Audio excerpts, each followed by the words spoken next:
Okay, so in this pan here I have enough pasta for 3 to 4 portions, and then I've got a large pan that I've sprayed with some spray oil.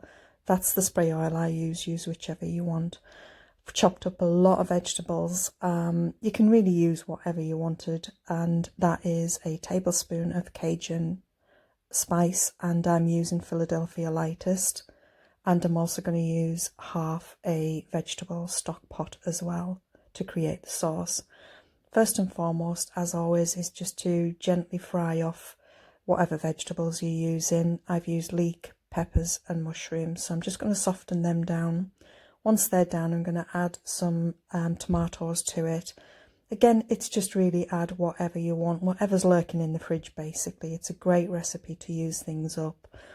Once the vegetables are soft enough, what we're going to do now is start creating the sauce. So take the pan off the heat, and then with the sauce, we're going to add in half a stock pot.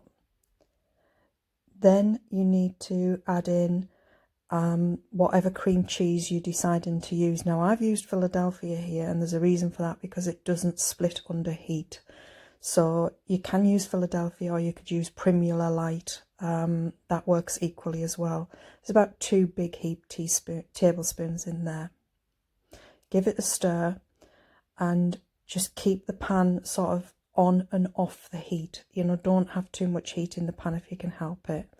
What I'm going to do now is just add a couple of ladles of the pasta water, because this will give you a really thick sauce. So as you'll see here, all I've done is just scooped it out and popped it into the pan. And the trick with this is just to add a little bit. You'll see that I've added just sort of 2 scoops, and stir it through and see how it looks.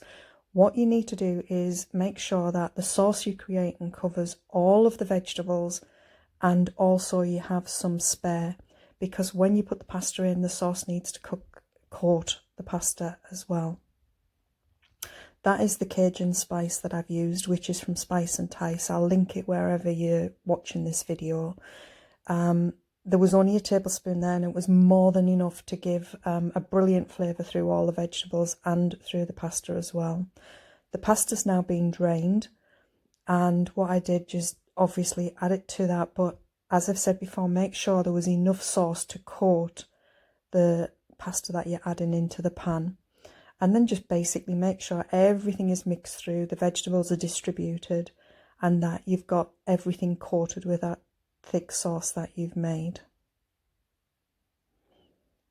What I did was drain the pasta into a bowl and kept the pasta water just in case I needed to make any more sauce, you know, if there wasn't enough in the beginning.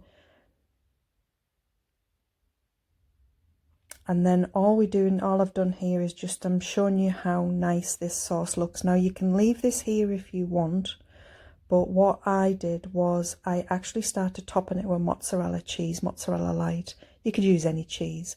So I topped it with cheese, and then what I did was put it under a red hot grill and melted the cheese. So it just turned it into like a creamy cheesy bake, to be quite honest. And there is a picture coming up at the end of this video to show you how it looked.